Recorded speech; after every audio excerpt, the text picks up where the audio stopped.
I am Easton Reynolds, 38 years old, and my life seems to be forever stuck in an endless loop of relentless effort.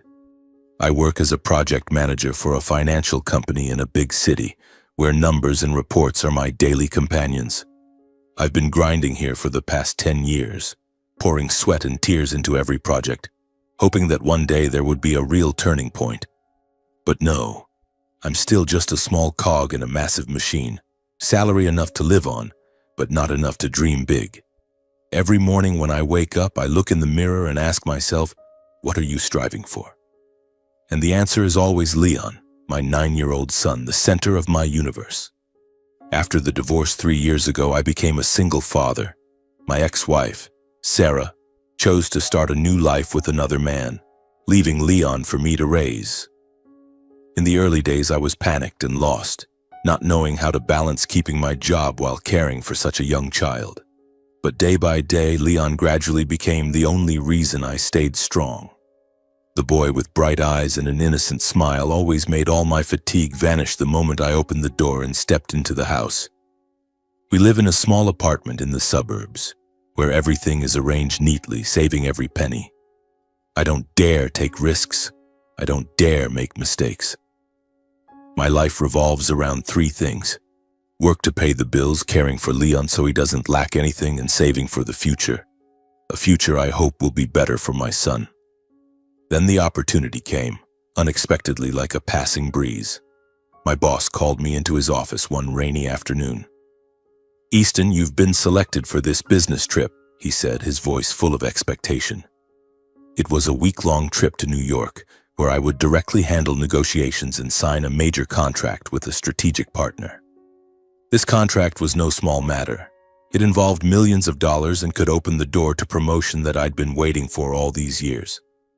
If successful, I had a chance to be promoted to senior management with double the salary, and for the first time in my life, I could buy a decent house for Leon and send him to a better school.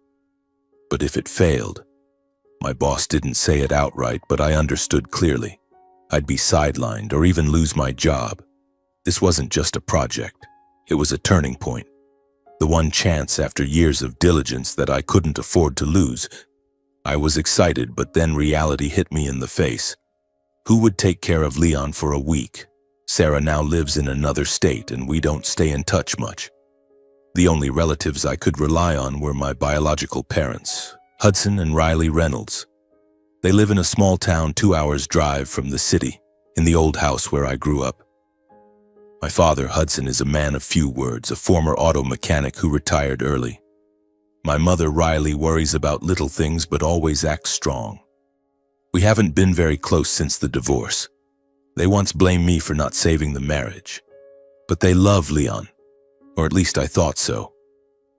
I called them one evening, my heart beating faster than usual. "Mom, Dad, I have a very important business trip coming up. Could you watch Leon for me for a week?" I spoke slowly, explaining carefully, trying to keep my voice calm despite the anxiety inside. My dad was silent for a few seconds, then replied briefly, "All right, we'll take care of it." My mom immediately chimed in, her voice decisive. "Bring the boy over here." They agreed quickly without complaint or conditions. I breathed a sigh of relief, thinking that finally everything would be okay. Leon would be safe with his grandparents, and I could focus on work. I hugged my son tighter than usual before leaving, promising to call every day and bring gifts back. "Be good with Grandpa and Grandma for a while, okay? Once this trip is over, Dad will come pick you up," I whispered in his ear. The flight to New York went smoothly. I sat on the plane reviewing the negotiation plan, my heart pounding with excitement. This was my time to prove myself. The hotel I stayed in was quite luxurious, with a view overlooking the bustling streets. The first few days passed like a dream. The initial meeting went well. I presented the project clearly, step by step, and saw the partners nodding along with my words. After the meeting, a colleague sent a short message praising my performance. Every evening, I video called Leon. The boy was still fine, laughing and talking with his grandparents as usual, which put me at ease. Once Leon said he missed me, and I promised to return soon. Work gradually consumed me, and my initial worries faded. In my mind, there was only one goal: the upcoming contract signing, the moment that could change the future for both father and son. By the fourth day, everything was at its peak. We entered the critical phase, detailed negotiations on financial terms. The conference room was tense, the air thick with coffee and paperwork. I was presenting slides on potential risks, my voice confident, when my phone vibrated in my pocket. I glanced at it, the number from my parents. My heart tightened. Why were they calling now? They usually only called in the evening. I excused myself and stepped out into the hallway to answer. My father's voice came through the other end, steady and unhurried. "Listen, son, we have something sudden to tell you." "What is it, Dad?" "I'm in a very important meeting right now," I said quickly, my eyes glancing back at the conference room door, afraid someone might overhear. Before my dad could respond, my mom's voice cut in, high and decisive. "Enzo invited us on a 2-week trip to Africa. He said this trip is rare, the itinerary is already set, and it can't be postponed." I froze for a few seconds. Enzo, my younger brother, the baby of the family who always got priority, always managed to arrange everything his way. "You're going to Africa now?" I asked again, my voice lowering. "But what about my son? I'm on a business trip, I can't come back right away." My dad replied, his voice still calm, as if discussing something very simple. "Then arrange to come pick up the boy. We're leaving tomorrow morning." I repeated it, feeling like I'd misheard. "You're leaving tomorrow morning? Can't you watch Leon for a few more days? I only need until the end of this week." There was a brief silence on the line. Then my dad continued curtly, "We've already decided. You figure out how to come back." I was stunned, like being doused with cold water. "Mom, Dad, I can't abandon the trip. This is a big contract. It's my career on the line. If I come back now, everything will fall apart. I'm begging you, please stay and take care of Leon for just a few more days. I'll come right after I finish." My mom sighed. "Easton, what are you thinking? This trip is important to us. Enzo has already booked the tickets and hotels. You arrange it yourself. You're grown up now." I tried to explain, my voice breaking with emotion. "Mom, this is my only chance to stabilize our lives, to provide for Leon. If I lose my job, what will happen to us? Have you thought about your grandson's future?" But they didn't care. My dad said, "No more discussion. Arrange to come pick up the boy right away." Then he hung up. I stood motionless in the hotel hallway, still clutching the phone tightly, my fingers trembling, though I didn't notice it at first. The space around me suddenly felt colder, even though the air conditioning was at a normal level. In that moment, I realized something I'd always tried to avoid facing. In my parents' eyes, I had never been the first choice. Enzo was always prioritized, while I only came into play when there was no one else. My chest tightened, my eyes stinging. I was faced with what seemed like a cruel choice, career or son. But in reality, it was never a choice. Leon was always the only answer. I stood frozen in the hotel hallway, the phone still clutched tightly in my hand, as if letting go would cause everything to collapse completely. My heart was pounding, my mind spinning. It was the fourth day of the business trip, when everything was at its peak, and now what? My parents were about to leave for Africa with Enzo, leaving Leon all alone. They said it as if it were the most normal thing in the world, like going to the market to buy vegetables. And me? I had less than 24 hours to figure it out. Their flight was departing tomorrow morning, and I was in New York, thousands of miles away. Panic surged through me like a wave crashing over, making it hard to breathe. I asked myself, what now? Leon is only 9 years old. He can't take care of himself. The image of my son alone in my parents' old house flashed in my mind, causing a sharp pain in my chest. I rushed back to the meeting room, trying to stay calm, but my hands were shaking as I held the documents. The partners were waiting, and my boss on the other end was probably expecting good news. But my mind was no longer there. "Excuse me, everyone, please give me a few more minutes," I muttered, my voice faltering. Then I ran back to my hotel room, slammed the door, and started making frantic calls.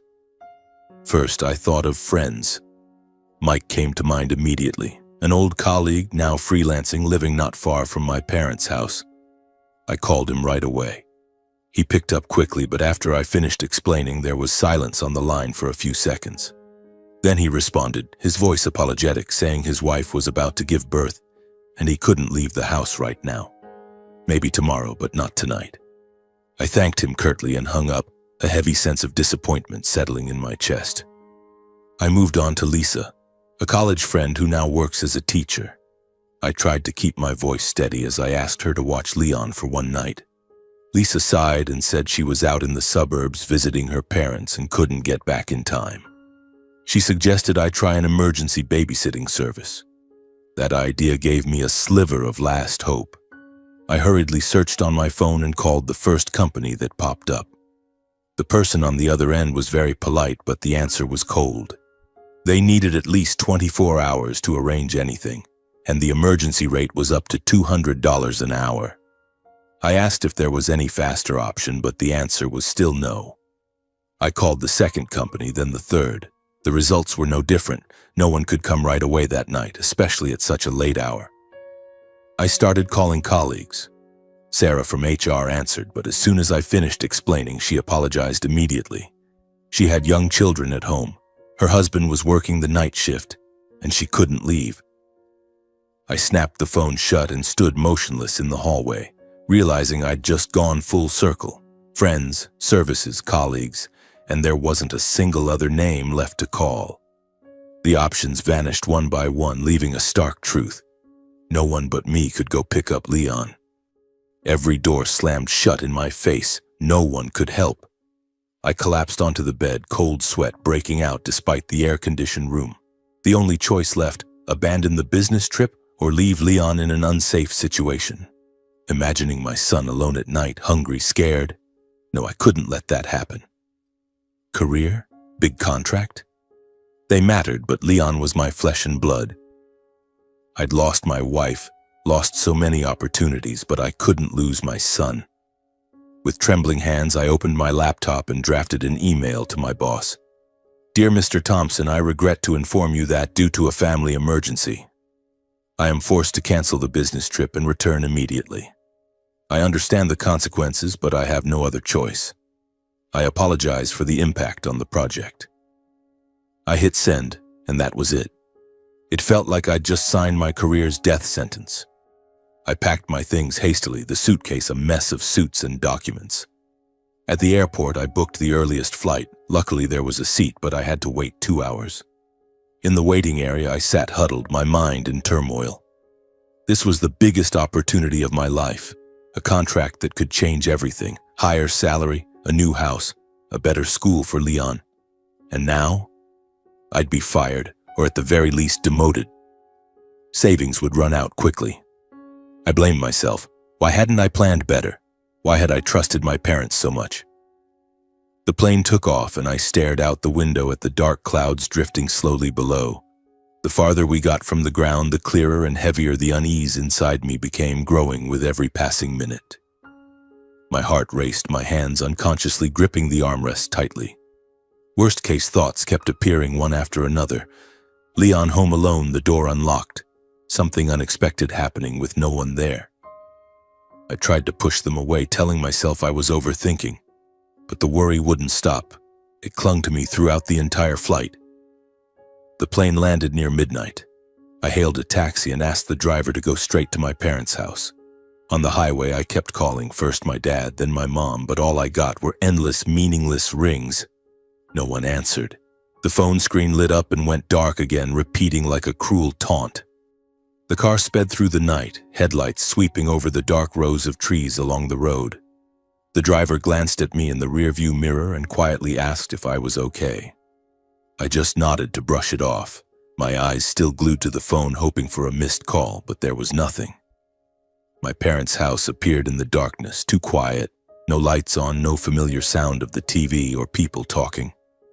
My heart suddenly sank. I hurried to the front door and realized it wasn't even locked. I pushed the door open and stepped inside.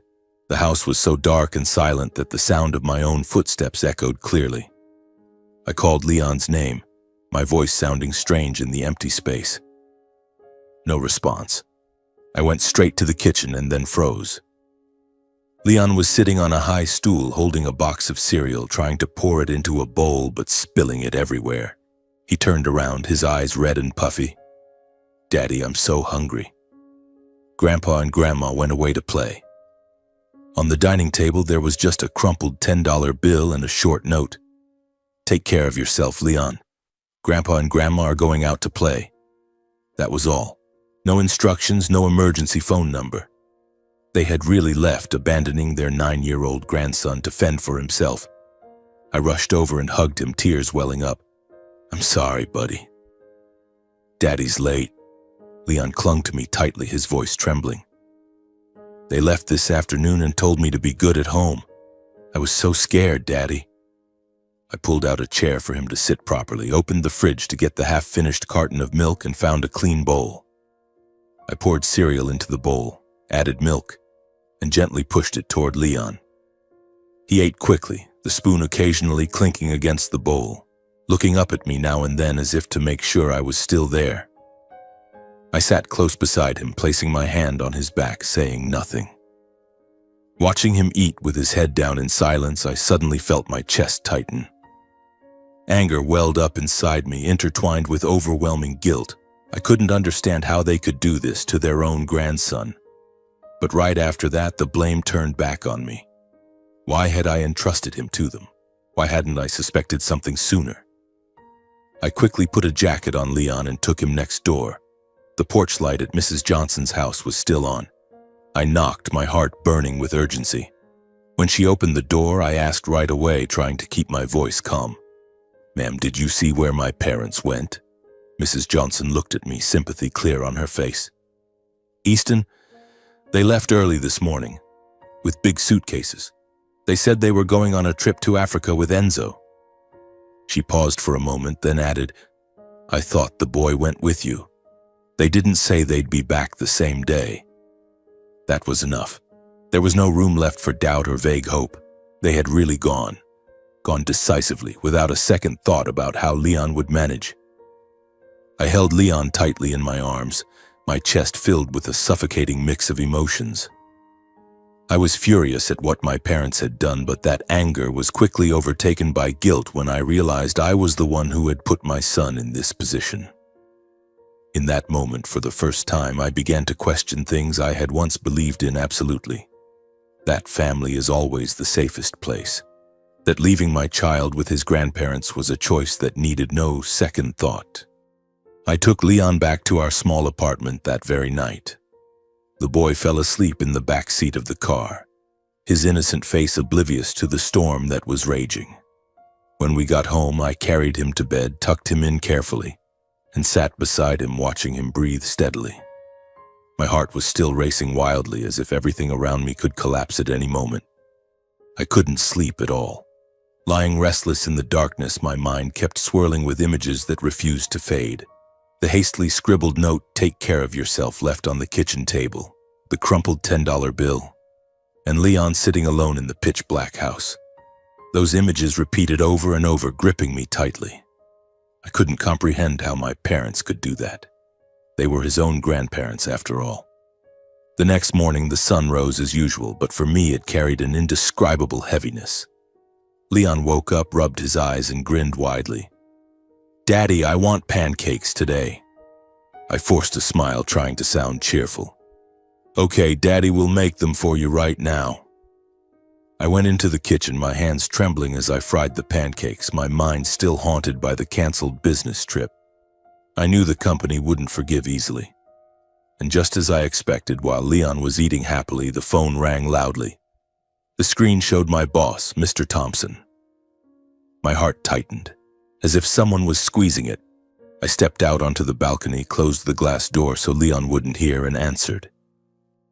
"Easton, what were you thinking?" His voice came through sharply the moment I picked up. "The contract fell apart. The partners pulled out because you walked away midway. Do you know how much money the company just lost?" I swallowed hard, trying to keep my voice steady despite my dry throat. "Sir, I'm sorry. I understand the consequences, but my son, My parents suddenly left, abandoning him alone at home. I truly had no other choice. He cut me off. Family is important, but the company isn't the place for you to handle personal issues. You knew what this contract meant. The decision has been made. Your employment is terminated effective immediately. We'll send the official notice via email. I went numb for a few seconds. Sir, please give me a chance to explain. I did my best in that situation, and I really had no other option. On the other end, his voice responded immediately without pausing even for a beat. There's nothing more to explain, Easton. The decision is final. Good luck in your next chapter. The call ended, leaving the dark phone screen in my hand. I stood there, looking out at the bustling street below, feeling like the world was crumbling. The official notice arrived shortly after via email. Reason for termination: sudden withdrawal from business trip, leading to failure in negotiating a critical contract, causing significant financial damage to the company. No words of comfort, no opportunity for appeal. Just cold lines of text, ending my 10 years of hard work. I collapsed onto the balcony floor, holding my head in my hands. Fired. What now? I'm a single father, raising Leon alone. Savings would only last a few months, and bills were piling up: rent, tuition, food. Financial crisis hit like a flood, but worse was the emotional one. I felt like a complete failure, to Leon, to myself. Tears welled up, but I wiped them away quickly and went back inside. Leon was playing with his toys and looked up. "Daddy, why do you look sad?" I hugged him, forcing a smile. "It's nothing, buddy. Daddy's just tired. What do you want to play today?" I had to stay strong in front of Leon. He was only 9. I couldn't let him worry.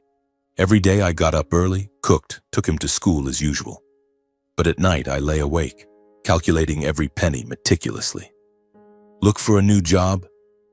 Not yet. My mind was too chaotic. We couldn't stay in the apartment forever. Rent was coming due, and I didn't want Leon to switch schools mid-year. In the end, the only option: temporarily move into my parents' house. They were in Africa, the house was empty, and I had a spare key. It's just temporary, I told myself, though my heart was full of reluctance. I packed our things and took Leon back to the old house in the suburbs. Leon was excited. "Grandpa and Grandma's house is big. I love it."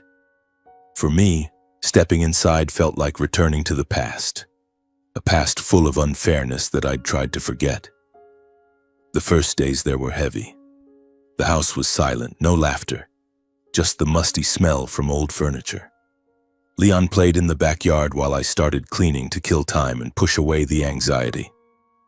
I wiped down the kitchen, organized closets, then moved to the garage where my parents stored all sorts of cluttered things from years ago. Box after box full of old papers, family photos, and childhood toys. I smiled sadly seeing my old bicycle, now rusted. Then while cleaning a high shelf, I accidentally pulled out a thick folder carefully stored in a locked metal box. The lock was broken, so I opened it easily. Inside were financial documents, bills, bank statements, all related to my childhood. My heart beat faster. I sat down on the garage floor, dust swirling around, and flipped through them. First was a certificate. Award for the 1995 Children's Painting Competition. Easton Reynolds, first prize, reward $50,000. I remembered. When I was 10, I drew a picture of our family and won the big prize. Back then, I was so excited, thinking I'd get toys or go on trips, but then everything faded. My parents said the money was saved for my future and never mentioned it again. I thought it had been lost to inflation or something, but now, the documents showed the money had been placed in a custodial account in my name, managed by my parents since I was underage. I turned the pages, bank statements spanning decades. My chest tightened as I saw most of the money had been withdrawn gradually, not for me. 1996, $5,000 withdrawn, noted as tuition for Enzo. 1998, $10,000 bicycle and school supplies for Enzo. 2000, $15,000 stock investments in Enzo's name, and so on. The funds flowed toward my brother, education, living expenses, even his first trips. Not a single withdrawal for me. I sat there, hands trembling as I held the papers, feeling like I'd been stabbed. This wasn't random, it wasn't due to hardship. This was a deliberate choice by my parents to take my money and invest it in Enzo. A storm raged inside me. For the first time, I understood that my disadvantages weren't fate, but caused by my own parents. They chose Enzo over and over. Anger mixed with pain. I sat alone in my old room, crying silently. How could they? I was their son too. Doubt spread, distorting every childhood memory. I thought about the recent Africa trip, again invited by Enzo, and they left Leon to go. Everything connected. The favoritism wasn't new. It was a long-standing pattern. I couldn't sleep that night, my mind swirling with questions. How could I face them when they returned? Where was the justice in all this? The days waiting for my parents to return dragged on like a prolonged nightmare. I tried to maintain a normal routine for Leon, taking him to school, cooking simple meals, playing ball in the backyard of this old house. But every evening after Leon fell asleep, I would sit alone in the living room, flipping through that financial folder again, as if staring at it long enough would somehow change the truth. $50,000, the prize money I won from the painting competition when I was 10 years old. It was supposed to be my future, but instead it flowed into Enzo's pocket. Tuition, a bicycle, even stock investments. I wondered, why hadn't I realized it sooner? Perhaps because I'd always convinced myself that family worked that way. The older brother had to yield to the youngest. But now, with Leon by my side, I saw clearly this wasn't love, it was injustice. Then the day they returned arrived. I heard the car pulling up outside the gate on a drizzly afternoon, the sound of suitcases rolling over the gravel path. Leon ran to the door, excited. "Grandpa and Grandma are back. I missed you so much." I stood up from the sofa, my heart pounding like a drum. My father, Hudson, entered first, tanned from Africa, grinning widely at Leon. "There's my grandson. I brought gifts for you." My mother, Riley, followed, carrying bags of souvenirs, African wooden statues, beaded necklaces, and hugged Leon tightly. "You've grown so much. Africa was wonderful, sweetie." They acted as if nothing had happened. Not a single apology, no mention of the note, "Take care of yourself," or the $10 left on the table. They rambled on about the safari, lions, and elephants, as if abandoning their 9-year-old grandson alone was just a minor detail. The atmosphere in the house immediately grew heavy, like a dark cloud rolling in. I stood there, fists clenched, trying to suppress the boiling anger inside me. Leon happily unwrapped his gifts, but I couldn't wait any longer. When my son ran upstairs to play with his new souvenirs, I turned to my parents, my voice low but firm. "Mom, Dad, we need to talk. Right now." My father raised an eyebrow and sat down. "What's wrong, son? Everything's fine." My mother sighed as if I was ruining the happy mood. "Easton, you're always so serious. Let us rest first." But I didn't back down. I'd waited too long for this moment, and the anger had built up like a ticking time bomb. "No, I want to talk now.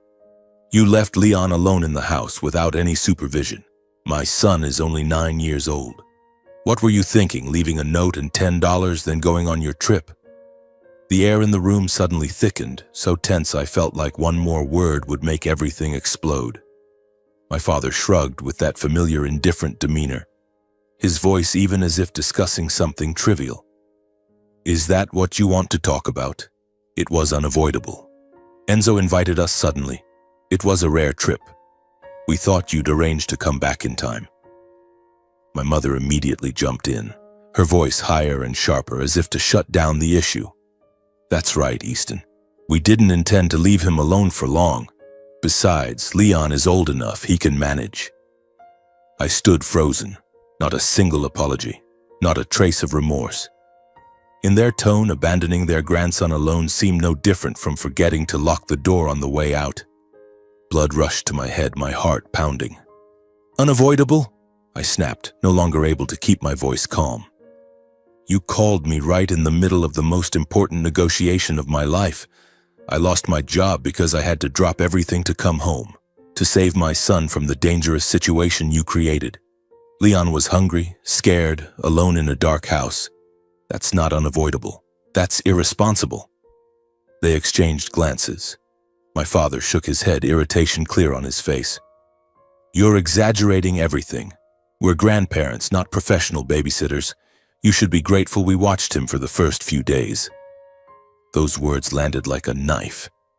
My chest tightened, but I forced myself to breathe deeply, because I knew there was one more thing they weren't ready to face. It's not just about Leon, I said slowly, each word heavy as stone. I found the old financial records in the garage. The prize money I won when I was 10, $50,000. The custodial account in my name managed by you. But that money wasn't used for me at all. The atmosphere froze completely. My mother turned pale, clutching her bag strap tightly. Easton, why are you digging up that old stuff? It's in the past. My father frowned, his voice lowering angrily. You were too young back then. We had the right to decide. It was all for the family. I pulled out the folder and slammed it on the table. The sound of papers hitting the wood echoed sharply.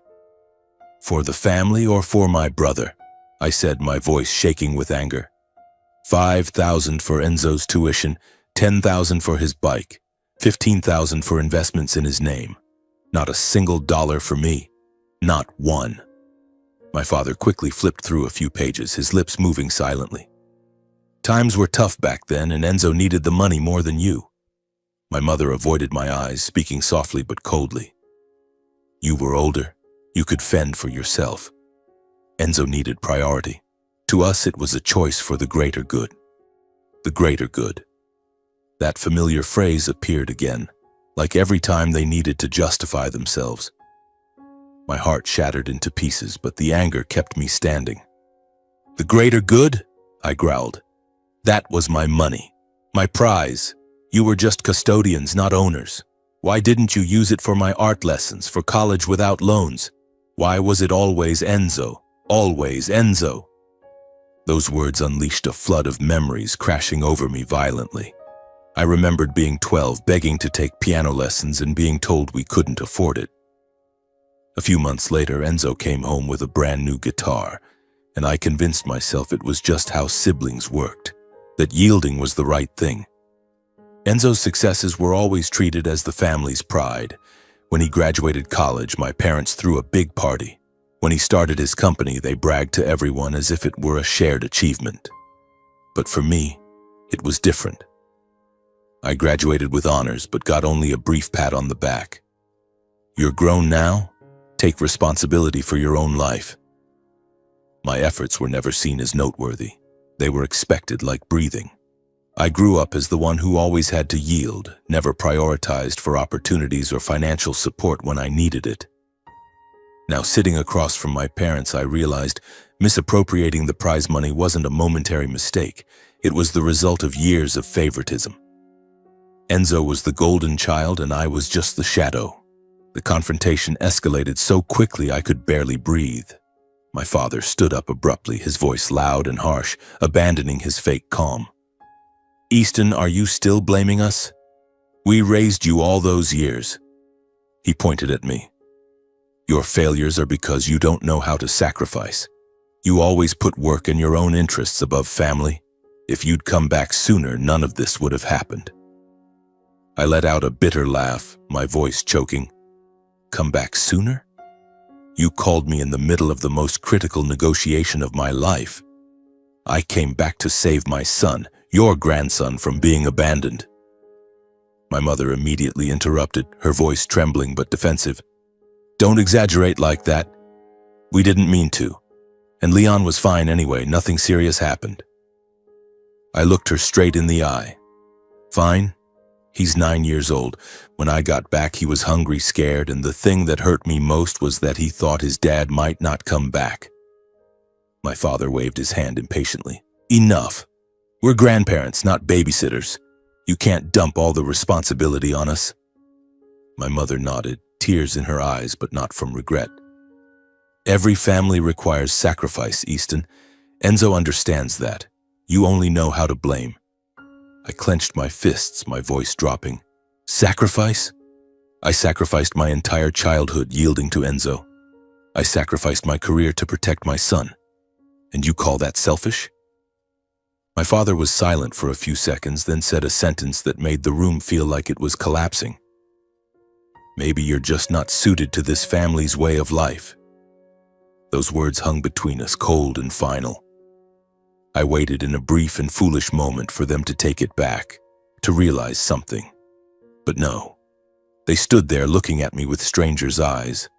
The eyes reserved for a traitor, not for the son they had just pushed out of their family. In that moment, I understood clearly. My truth, my pain, and my justice had never mattered to them. They only saw Enzo, only saw family benefits in their own way. Tears streamed down my face, but not from weakness, from clear-eyed anger. I stood up, my voice icy. I get it.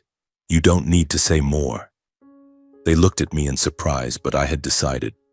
For the first time, I resolutely realized dialogue couldn't resolve injustice. They wouldn't change. They wouldn't admit it. The law was the only path left. I would sue, reclaim what was mine, not just the money, but justice for the stolen childhood. I left the living room without looking back, heading upstairs to where Leon was playing with the souvenir from Africa, a small wooden elephant. The boy looked up and grinned widely. Daddy, Grandpa, and Grandma said there are real lions in Africa. I sat down beside him, hugging him tightly, trying to keep my voice normal. It's okay, buddy.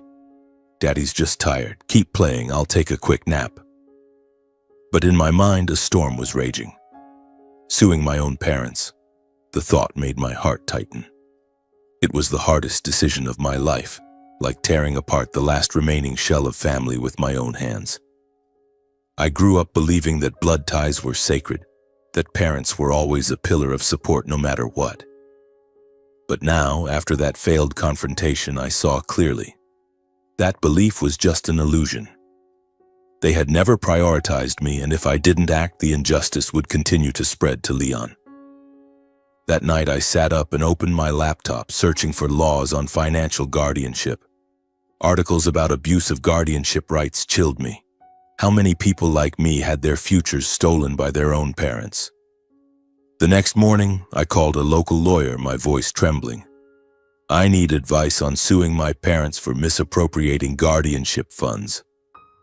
There was a brief silence on the other end. Then, all right, come to the office. The lawyer's office was in the city center, a modern glass building that contrasted sharply with the chaos inside me. The lawyer, named Mark Thompson, was about 50 years old with gray hair and a calm voice like a judge. I sat down, clutching the thick folder of documents, and told him everything. From the canceled business trip, Leon being left alone, to the discovery of the $50,000 prize money. He flipped through the papers, raising an eyebrow. This is a classic case of financial guardianship abuse. The money was placed in an account in your name, managed by your parents while you were a minor. But they had no right to transfer it to someone else, especially if it didn't serve your interests. My heart beat faster. He nodded. We can sue, but you need to prepare yourself mentally. Suing your own parents isn't easy. Relatives will criticize you and the court will dig deep into the past. He was right. The news spread faster than I imagined, through relentless calls from aunts and uncles like a predetermined verdict. Aunt Linda, my mother's sister, called first. Her voice was sharp from the start. Easton, have you gone crazy, suing your own parents? Enough with the ingratitude. Family is for love, not dragging each other to court. I tried to stay calm, explaining in vain. Auntie, they took my money and used it for Enzo. This isn't about feelings, it's injustice. But she cut me off immediately, not letting me finish. Injustice? They raised you, now you're turning around to bite them, taking family matters to court. You'll regret it. I held the phone, each word hitting like a knife. No one asked what had happened. No one cared about the truth or the evidence I held. In their eyes, I had become the traitor, isolated right in the middle of my own family. The psychological pressure weighed on me like a boulder. During the day, I tried to be cheerful with Leon, taking him to the park, cooking his favorites. But at night I sat alone, hands shaking as I thought about the trial. Would I win? Or lose everything? I lost weight, couldn't sleep, my mind constantly swirling with images of my parents in the defendant's seats looking at me with accusing eyes. But then, watching Leon sleep peacefully, I told myself, I have to do this for my son, so he doesn't grow up with the same injustice as I did. I provided all the documents to lawyer Mark, bank statements, the award certificate, even photos of the records. He reviewed the legal aspects thoroughly. Confirmed, the money went into a custodial account in your name. Your parents managed it, but the withdrawals were systematic, not for you, but for your brother. Tracing the money flow took a few weeks, but the results were clear. The expenses were directly related to Enzo. Private school tuition, monthly living costs, even assets in my brother's name, like stocks and a small investment. Not a single dollar served my needs or interests. Lawyer Mark nodded satisfactorily. This is solid evidence.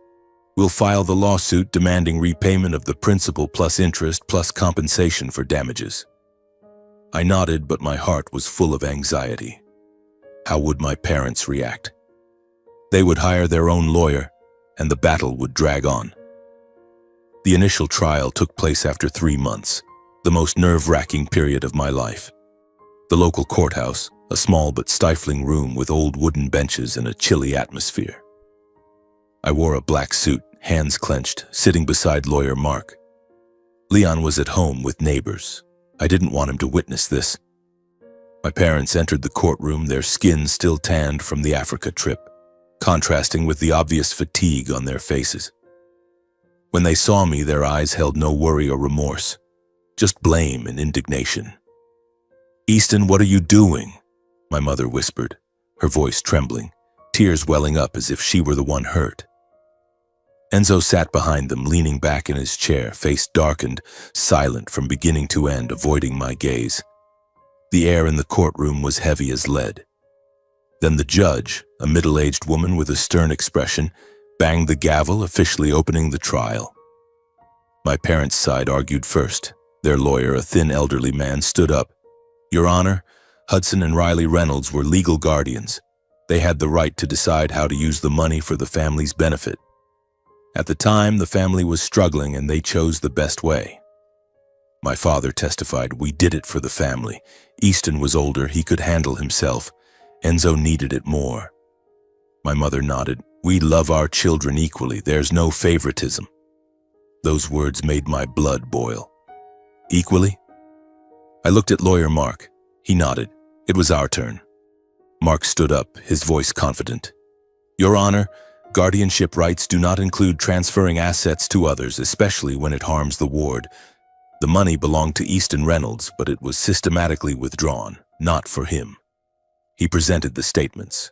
"Here, $5,000 for Enzo's tuition, $10,000 for Enzo's living expenses. None for Easton." The courtroom fell silent. The judge flipped through the papers. My parents fidgeted. Their lawyer tried to justify it was for the family's benefit. But Mark countered sharply. "Family benefit doesn't mean taking from one to give to another. This is abuse with long-term consequences. Easton had to take loans for college, lost development opportunities." Throughout the trial, the tension built. I testified, my heart pounding, as the judge asked my parents, "Do you have proof the money was used for Easton?" They stammered, "We thought it was for the whole family." No evidence. Mark presented the impacts. Easton lost his job due to related events, raising his child alone, financial crisis, all stemming from this injustice. The judge took notes. The atmosphere was taut as a wire. Enzo glanced at me, eyes full of anger, whispering something to my parents. I wondered, did they feel any regret? Or did they still see me as the betrayer? The verdict came after 2 days, a period when I didn't sleep, just holding Leon and praying. The judge ruled, "The court finds Hudson and Riley Reynolds in breach of guardianship duties. They are ordered to repay the $50,000 principal plus interest, plus $20,000 in compensatory damages. My parents collapsed completely. But I didn't look. The trial ended without a sense of victory, just the cold closure of a belief that once existed. I left the courthouse, cold wind blowing through, realizing clearly, justice could be restored, but childhood and wounds could not. The years of yielding, the lost opportunities, they were gone forever. I had just sued my own parents and won $50,000 principal plus interest, plus $20,000 in compensatory damages, totaling over $100,000 after all those years. But that money couldn't buy back the sleepless nights I spent burdened with student loans, or the times I swallowed my tears while yielding to Enzo. It couldn't erase the image of Leon alone in the kitchen with $10. I drove home, to my parents' old house, where we were temporarily staying, my mind in turmoil. Leon was waiting at home with the neighbor, and I had to stay calm. Daddy won, I would tell him, but deep down I knew this was just the painful end of one chapter, not a victory. The weeks after the trial were busy and stressful. I finalized the legal procedures with Mark's help. First came receiving the money. Direct transfers into my account, no longer going through my parents. I signed papers terminating all financial ties with them. No more joint accounts, no borrowing, no mutual support. After the trial, my parents didn't contact me directly.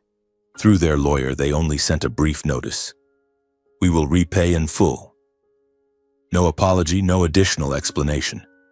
Enzo called me exactly once. His voice was tense and full of anger. How could you do this to Mom and Dad? The family is destroyed now, and it's all because of you. I didn't respond. I hung up, not because I had nothing to say, but because I was too exhausted from having to defend things that should never have needed defending. The money arrived in installments. I used part of it to pay off old debts and carefully saved the rest for Leon. Yet every time I saw the balance in my account grow, I didn't feel relief. Only a bitter taste crept in. This was money that had been mine 30 years ago, and only now was it returning to its rightful place. With that money, I decided to leave my parents' house. The place was tied to too many negative memories. The childhood arguments, the note left for Leon, and now the aftermath of the trial. Every corner seemed to whisper my parents' control. The kitchen where I found Leon hungry. The garage where I discovered the financial records. I didn't want Leon to grow up in that atmosphere. We need a new place, buddy, I told Leon one evening as he was drawing at the dining table. Leon looked up, eyes wide. A new house, Daddy? Like our very own? I nodded, my heart warming.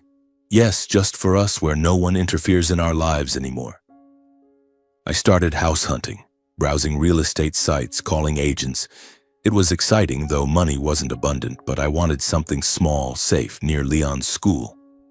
After a few weeks, I found a 2-bedroom apartment in the city suburbs.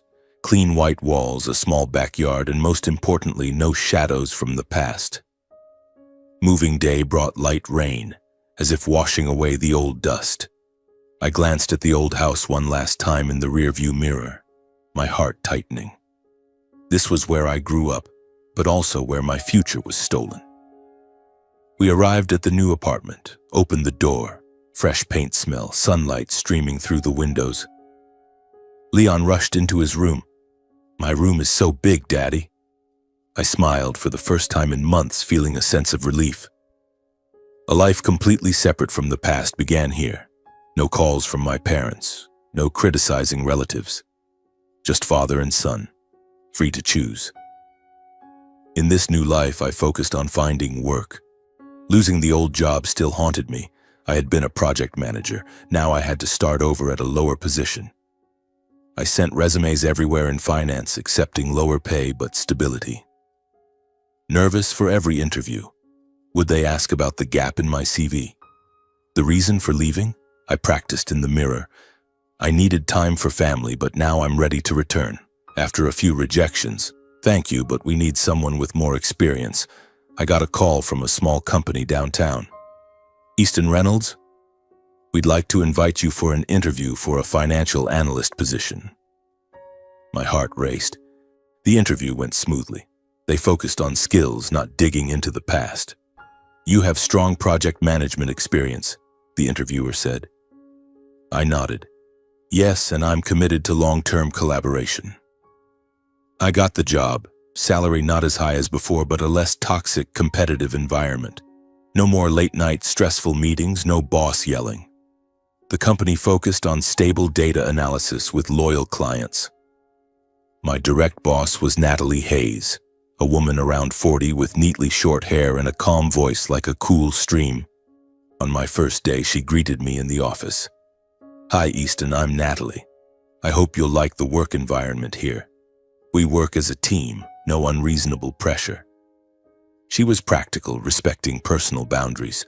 No questions about family, no curiosity about why I left the old job. She evaluated me based on ability. "This report is good, Easton. Your risk analysis is very sharp." For the first time in years, I felt truly respected without having to sacrifice. The new job offered more flexible hours, from 8 in the morning to 4 in the afternoon with some remote days. This allowed me to personally drop off and pick up Leon every day. He transferred to a nearby public school, not too big, but with a spacious playground and friendly teachers. Watching Leon gradually adjust to the new environment, I felt for the first time that our father-son rhythm was stabilizing again. His spirit was steadier after the ordeal. No more nightmares about being abandoned. No more questions about grandparents. In the early months, life settled into a routine. Mornings, I'd cook breakfast, fried eggs and toast, Leon eating heartily. Drop him at school, then head to the office. Natalie often gave clear tasks. "Easton, handle this report. If you need to leave early to pick up your son, just let me know." She didn't know the details about Leon, but seemed to understand, perhaps as a single mother herself. One afternoon, I had to stay late for a meeting. Before leaving the room, Natalie glanced at the schedule and asked if I needed help picking up Leon, her tone casual and pressure-free. I was a bit surprised but declined, saying I could manage. A few days later, Leon's school had an unexpected day off, so I had to bring him to the office during a team meeting. I sat him in a corner with paper and pencils, telling him to draw and wait for Daddy. When the meeting ended, I took him home as usual, not thinking much of it. On the way back, Leon suddenly said, "Earlier, Miss Natalie came over to me, Daddy." I glanced at him in the rearview mirror. "Really? What did she say?" Leon smiled, his voice more excited. "She asked what I was drawing. I said I was drawing you and me in our new house. Ms. Natalie said it was really beautiful and that I'm very good at drawing." He hesitated a bit, then continued as if weighing something important. "She sat and talked with me for a while, asked what grade I'm in, if I liked the new school.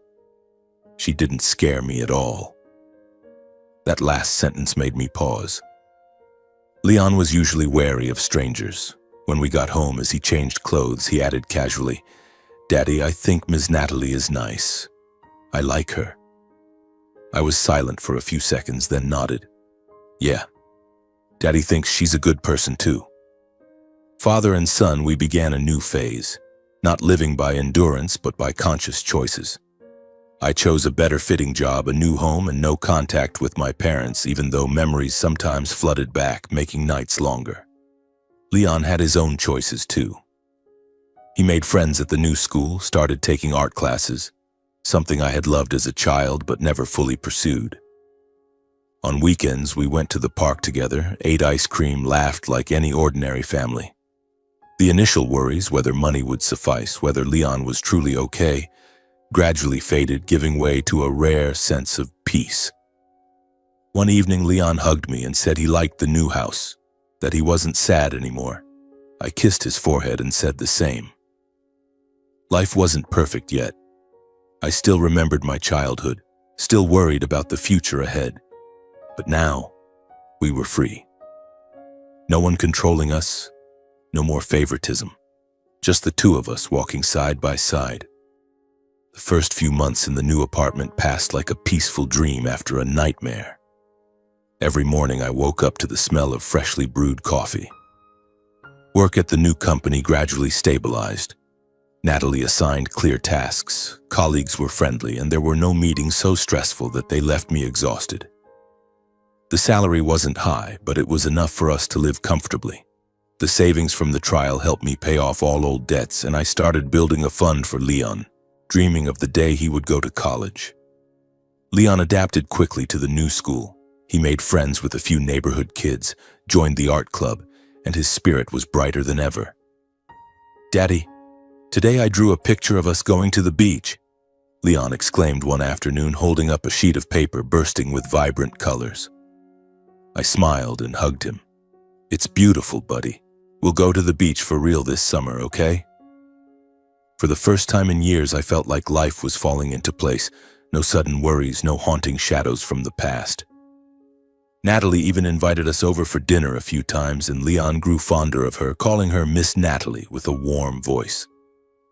I was surprised but happy. Perhaps this was a sign of true peace. But then disaster struck unexpectedly, like a punch from out of nowhere just when everything was calm. It was an ordinary Wednesday afternoon with Leon playing ball at the nearby park with a few friends. I was at the office finishing a risk analysis report when my phone vibrated incessantly. Unknown number, but I answered immediately, a bad premonition rising. "Mr. Reynolds, this is the city hospital. Your son Leon has been in an accident. He fell off his bike, serious head injury. Come right away." My heart stopped for a moment. My son in an accident? I jumped up, hands shaking as I grabbed my car keys. I rushed out of the office without time to explain to Natalie. Just a quick text. "Family emergency." On the drive to the hospital, my mind spun wildly. How could this happen? Leon was just playing ball. Images of my son smiling widely that morning flooded back, bringing tears to my eyes. Red lights, traffic jams. Everything seemed to slow down, but my heart pounded chaotically, anxiety suffocating me. Would he be okay? I prayed silently, gripping the steering wheel tightly. At the hospital, I burst into the emergency room, breathing heavily. The doctor stopped me. "Mr. Reynolds, Leon is in surgery. He has a traumatic brain injury with internal bleeding. We're doing everything we can." Those words cut like a knife. Critical condition? My son, the 9-year-old boy with the warm smile, now lying there amid machines and blood. I collapsed into a waiting room chair, my mind in chaos. All plans, the rhythm of life, work, the new home, the future, immediately turned upside down. I called Natalie, my voice breaking. "Boss, my son had an accident. I have to stay here with him." She remained calm. "I understand. Take all the time you need. I'll handle work." I put everything on hold. The unfinished report, tomorrow's meetings, all of it. Only Leon mattered. I camped outside the operating room, fists clenched, panic surging. Every minute felt like an hour, the beeping machines echoing in the cold hallway. I wondered, why this? We had just settled down. Memories rushed back. Leon smiling when we moved, Leon drawing pictures for Natalie. And now? I was helpless, only able to pray. After 4 hours of surgery, the doctor emerged, face weary. "We've stopped the bleeding, but his condition is still critical. The injury is severe. He may go into a coma. Prepare yourself." I rushed into the ICU, seeing Leon lying there, face pale, head bandaged, ventilator humming. My heart shattered. I sat by his bed, holding his small hand, tears streaming down. The following days were hell. Leon didn't wake up, only the monitors fluctuated. The doctors did everything possible, blood transfusions, medications, constant monitoring day and night. But Leon's condition worsened gradually. I barely ate or slept, just sat by his bed, holding his hand tightly and whispering old memories, as if my voice could keep him here. I reminded him of the time we went to the park, of his endless smile that day. Inside me was a tangled mess of emotions, panic and helplessness piling on top of each other. I had thought I could sacrifice anything to protect him, yet now, right before my eyes, I could do nothing more than sit and wait. Natalie visited one late afternoon, bringing a small bouquet of flowers and some food. She told me to take care of my health, that she had arranged leave for me so I could stay at the hospital. I nodded in thanks, but my mind was foggy. Her words floated past like from a distant place. Then on the third night, the doctor called me in. "Mr. Reynolds, we've done everything we could, but the brain damage was too severe. His heart stopped. We're very sorry." The world collapsed. Leon didn't make it. My boy was gone, leaving me in shock I couldn't process. I stood there, looking at my son lying peacefully as if just in a very deep sleep. Facing the moment Leon left, I understood I was touching the greatest pain of my life. He wasn't just my son, he was the sole reason I had stayed strong through the hardest years. Every decision I'd ever made, every sacrifice and effort revolved around protecting and raising him. Losing Leon felt like the core of me had been taken away, leaving a cold void nothing could fill. His passing left me completely adrift. I woke up each day no longer knowing what I was striving for, with no destination ahead. Goals that had once been clear suddenly became meaningless. I still breathed, still walked, but deep inside I was lost, like someone continuing to live only because they didn't know how to stop. The days after Leon's passing, the world around me felt hazy, as if viewed through fogged glass. I woke up early, brewed coffee out of habit, but the cup went cold because I forgot to drink it. The new home, once filled with a child's laughter, now felt terrifyingly silent. Leon's room remained untouched. The small bed with neatly folded blankets, the drawing table with crayon boxes, and his last painting. Father and son holding hands under the sun. I didn't dare touch anything, afraid that if I cleaned up, the memories of him would vanish. I returned to the office after a few weeks of leave, but most of the time I just sat in front of the computer screen, staring blankly with a completely empty mind. Work was still there. The numbers and emails appeared regularly, but I no longer felt the familiar rhythm. Natalie quietly supported me as much as she could. She assigned me lighter tasks, allowed remote work when needed, and occasionally sent a short message, without pressure. "How are you today, Easton? I'm here if you need to talk." Those simple words didn't pull me out of the pain, but they let me know I wasn't entirely alone. I was grateful, but her words seemed to echo from far away. I worked mechanically, completing reports without any soul. Colleagues whispered behind my back, "He lost his son, poor guy." But I didn't care. Everything felt meaningless without Leon. I organized Leon's funeral quietly. I didn't want to make it a big event. I didn't widely notify relatives. I didn't want fake condolences or pitying looks. Only a few close people. Natalie came, bringing white flowers and hugging me tightly without saying a word. The neighbor, Mrs. Johnson, the one who had told me about my parents leaving, also stopped by, whispering, "The boy was an angel, Easton." The funeral took place at a small suburban church under a gray sky, with light rain like heaven's tears. I chose a small white casket, engraved with his name and the words, "Leon Reynolds, forever in Daddy's heart." The priest read the prayers in a warm, deep voice, but I barely heard. My mind was filled only with images of Leon smiling widely, running and jumping in the park. I stood there, fists clenched, tears streaming down unchecked. No crowd, no music, just silence, like the way Leon had come and gone in my life. I buried him in the cemetery near home, under an old oak tree where the wind whispered through the leaves like a gentle lullaby. When everyone left, I sat by his grave for hours, whispering, "I'm sorry, buddy. Daddy couldn't protect you." My heart was empty, but the pain remained sharp as a knife. Then unexpectedly, Hudson and Riley Reynolds, my parents, appeared at the funeral. I hadn't invited them or informed them, but they came, perhaps hearing the news through relatives.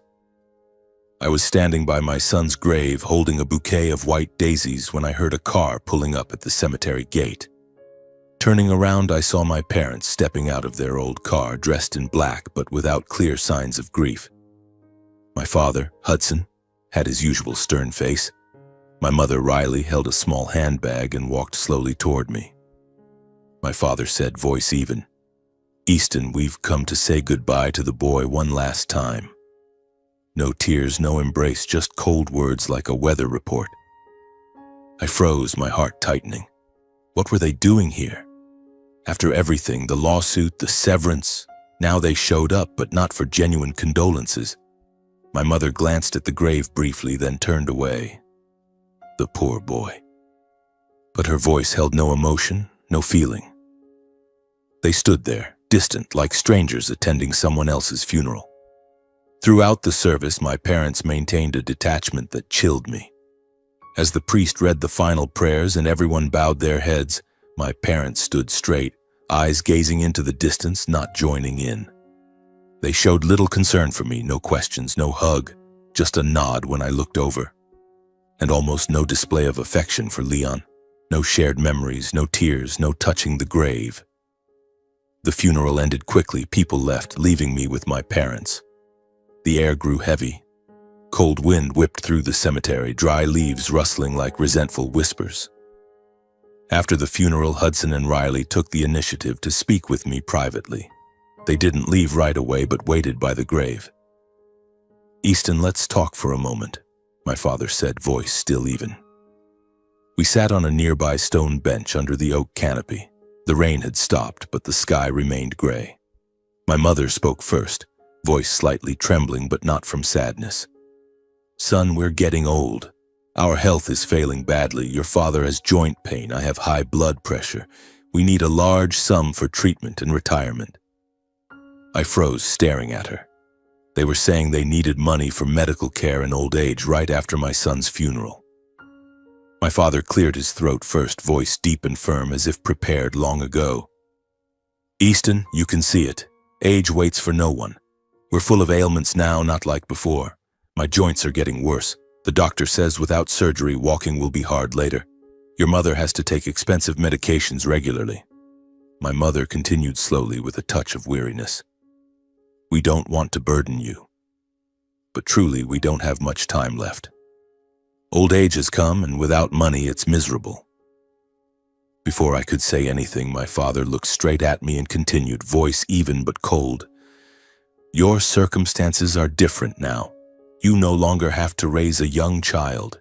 Those long-term worries, education, future, they're not the same anymore. What's the point of holding on to so much money?" Those words stunned me. No longer raising a young child. They spoke of Leon as if he were just a responsibility that had ended, not a child just buried in the ground. Blood rushed to my head. My heart pounded wildly. I asked hoarsely, trying to stay calm. "What about Enzo? He's your son too." My mother avoided my eyes, speaking slowly as if choosing words. "Enzo is different. He's young, still building his career. Besides, he's handling his own life now." My father nodded in agreement, voice conclusive. "Enzo has his own life. But you're different. You're the most stable in the family. We're just asking you this once." He paused, then added as if framing everything. "Help us this time. Consider it your final duty to the family." Final. Those two words hung between us, heavy and suffocating. I didn't get angry. I no longer had the strength to argue. After all that I'd lost, my spirit was hollow. Anger, resentment, pain, all eroded, leaving only a vast emptiness. I sat there, looking at my son's grave just a few meters away. Cold wind blew, dry leaves fell scattered on the damp ground. My mother spoke again, voice softer now, as if persuading. "You're alone now. Keeping the money won't bring Leon back. But if you help us, you'll feel lighter in your heart. At least you'll have fulfilled your duty as a son." I looked at the inscription on the headstone. Leon Reynolds, forever 9 years old. In my mind, only one vague thought remained. Perhaps this really was the last time. I took a deep breath, throat dry and raw. "How much do you need?" My father answered immediately, without hesitation. $30,000. From the money you just got back after the trial. I took out my phone and transferred it right there. My fingers trembled as I confirmed the transaction. When the notification appeared that the money had gone through, my parents looked at each other. No tears, no apology. They stood up, adjusting their coats. "Thank you, son. We're heading home." No one hugged me. No one mentioned Leon, not a word of regret for what had happened. Only I remained sitting by my son's grave, realizing I had just given away not only money but the last tie to that family. The encounter ended quickly. They got in the car and left, leaving me alone by the grave with the feeling of being drained one final time. The wind grew colder. Rain began falling again, soaking my clothes. I sat there, looking at Leon's grave, tears mixing with the rain. They took the money from justice for my childhood, without a thought for my pain. I believed I had closed all obligations to my blood family, though I had no idea what was waiting ahead. My heart felt a bit lighter. At last, no more ties. But the pain remained, anxiously awaiting what worse life might bring. I went home, lay on Leon's bed, wondering, how could they? But then, exhausted, I drifted off to sleep, unaware of the new storm approaching. The days following the funeral passed through a thick fog, where everything around me seemed hazy and distant. I woke up each morning with a sense of emptiness, looking around the new apartment without recognizing it anymore. Leon's room remained silent, toys in their exact places, as if waiting for their owner to return. I didn't dare clean it, afraid that if I touched anything, the memories of him would dissolve like smoke. Work became a mechanical habit. I went to the office, sat in front of the computer, completed reports without any soul. Natalie continued to support me. She called to check in, brought food to the house. "Easton, you have to eat something. Don't let yourself waste away." I nodded, but her words seemed to come from another world. I lived like a shadow, breathing out of habit, not purpose. The pain of losing Leon remained sharp, but now it had shifted to a form of numbness. No more crying, just a vast emptiness in my chest. Time passed slowly, like a stagnant river that had stopped flowing. Hudson and Riley Reynolds, my parents, began withdrawing from my life quietly. There was no dramatic severance, no declarations, just a silence that grew clearer through small distances. In the first weeks, I still took the initiative to call and check on them. I asked how their health was lately, how my father's surgery went, if my mother's medications were okay, and whether the money I gave was enough for treatment. On the other end, they answered evenly, without added emotion. "Everything's fine. We can handle it. Don't worry too much." Their voices weren't cold, but they weren't warm either. It was like a door that had been closed, not slammed, just gently pulled shut, enough for me to understand I was no longer invited inside. They didn't call back, didn't update on their health as they had promised when asking for the money. My calls became less frequent because each time I heard their voices, the pain over Leon surged again, mixed with anger. Then my messages started going unanswered, a check-in sent, waiting forever with no reply. I called again. The phone rang long before going silent, no one picking up. After that, complete silence. The phone stayed quiet, no calls, no messages, and I began feeling uneasy, like a bad premonition rising from the depths. Why no updates? The money was for treatment, right? I reassured myself. Maybe my parents are focused on recovery. They're old. They don't want to bother me. I tried to convince myself it was normal, that after everything, they needed their own space. But deep down, a small voice whispered, "Something's not right." I tried to fill the void with work and small routines. I jogged every morning, hoping sweat would wash away the pain, but memories of Leon flooded back. He used to run beside me in the park, grinning. "Daddy, you're too slow." Now I avoided that park, afraid seeing children playing would shatter my heart. The unease about my parents grew. I called a few more times, but still silence. I reassured myself they're elderly, busy with doctors. But the bad feeling wouldn't let go, anxiety building like waiting for a time bomb. Then, through an indirect source, the truth emerged, like an unexpected punch to the chest. It came from Aunt Linda, my mother's sister, the one who had criticized me during the lawsuit. She called suddenly one afternoon, voice hesitant. "Easton, I heard about Leon. I'm so sorry, but listen, I've seen your parents. They're healthy, no serious illness. They just went on a trip with Enzo. They're posting photos on Facebook." I froze, heart pounding. They're not sick. They're traveling. I hung up, hands shaking as I opened the computer and searched Enzo's Facebook. Even though we weren't friends, his profile was public. And there it was, recent photos. My parents grinning widely with Enzo at a luxury resort. Caption, family together, relaxing after all the fatigue. Posted just a few days ago. No illness, no treatment, just vacation spending. I dug deeper, heart full of unease. I called the old bank asking to check the transfer since I once had a joint account. The staff confirmed the $30,000 I sent had been withdrawn quickly and the flow led straight to Enzo's account. Not hospitals, not medications, but expenses for plane tickets, hotels, and shopping. The funds were confirmed transferred to Enzo for his spending and personal life. I collapsed onto the floor, bank papers scattered around my feet. The truth exploded in my head like a bomb. My parents had exploited the moment I was most vulnerable and lost, right after Leon's funeral, to once again put Enzo above everything. They asked for money citing old age and illness, but in reality just to pass it to Enzo for trips, for my brother's luxurious life. This was no longer blind favoritism, it was deliberate, carefully planned behavior, repeated even after their grandson's death. Leon, their grandson, my son, was gone, and they still hadn't changed. They still chose Enzo. I imagined them laughing at the resort while I cried by his grave, and the pain surged. How could they?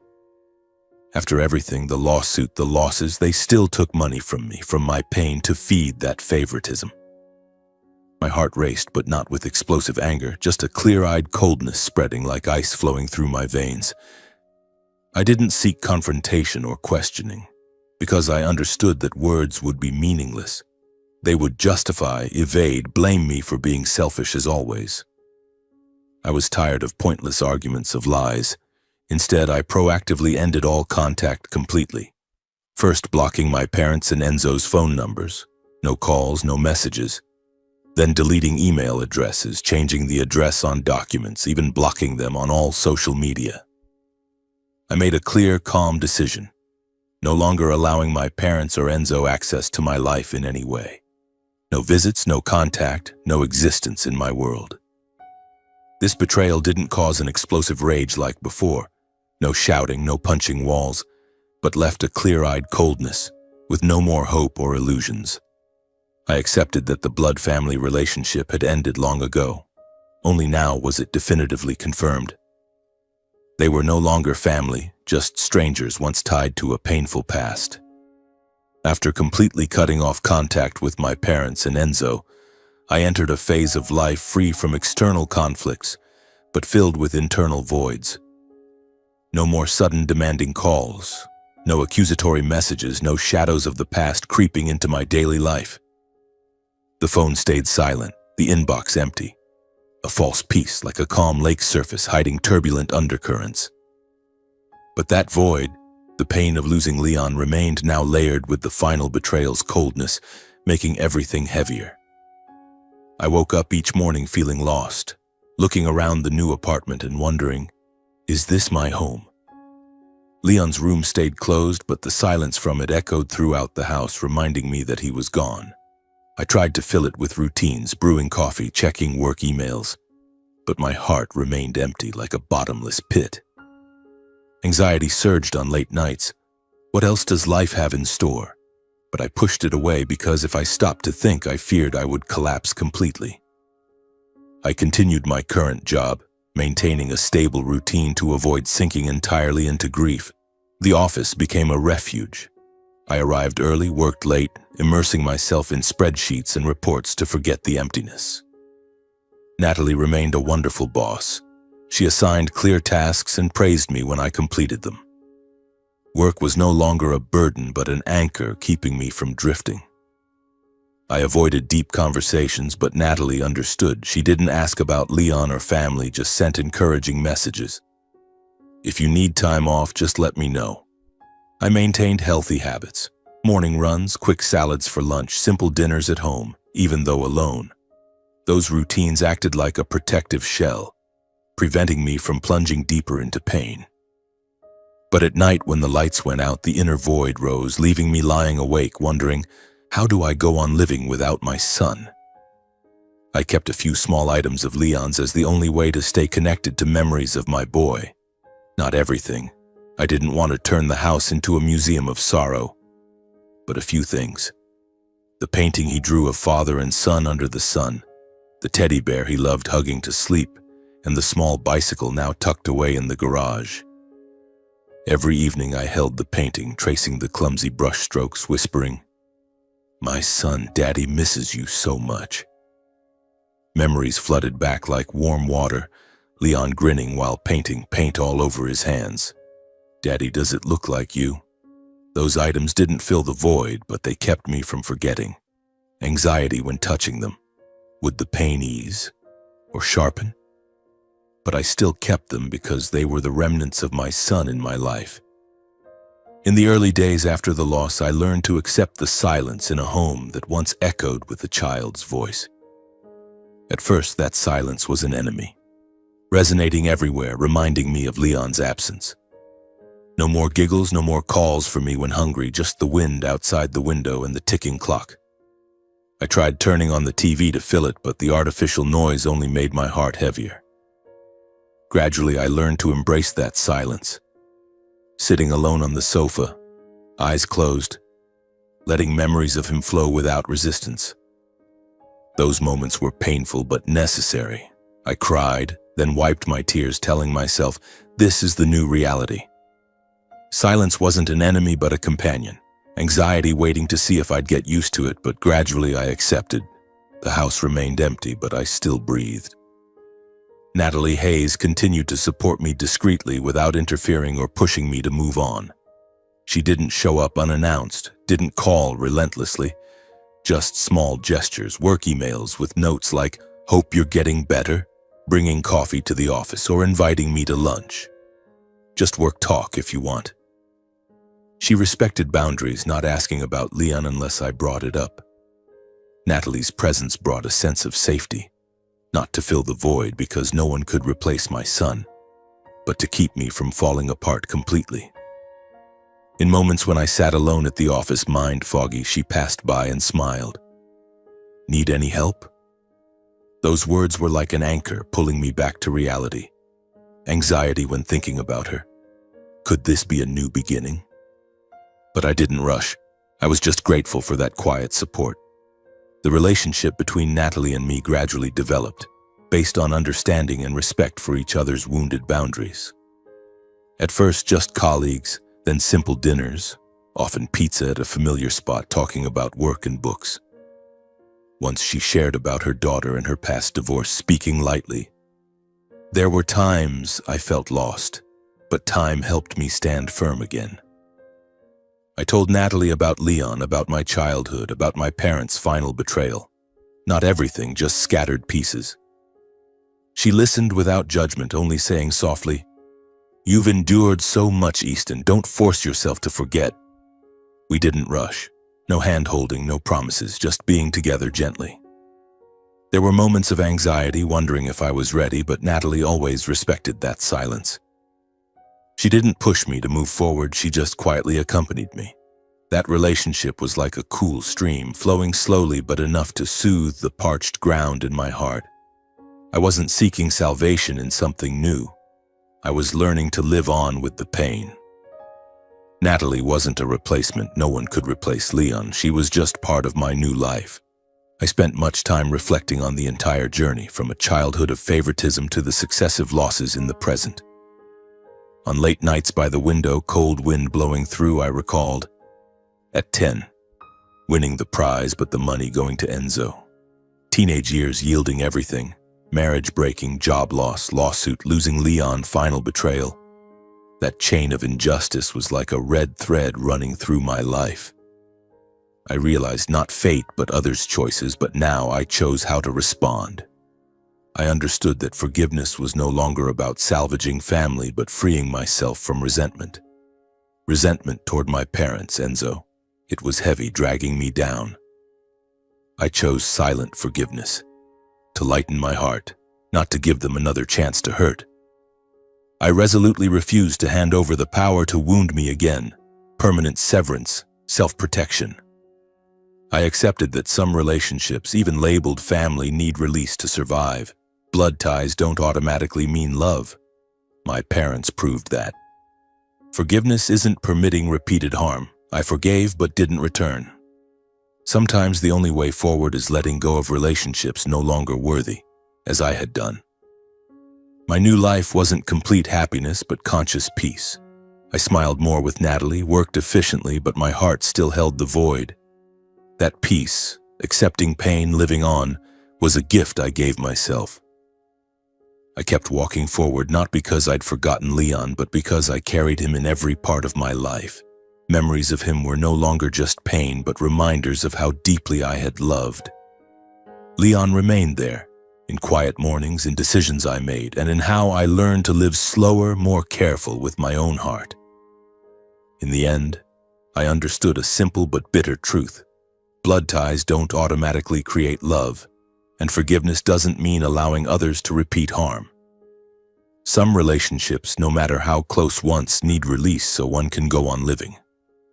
Not for revenge, not out of resentment, but because it's the only way to preserve the intact part of oneself.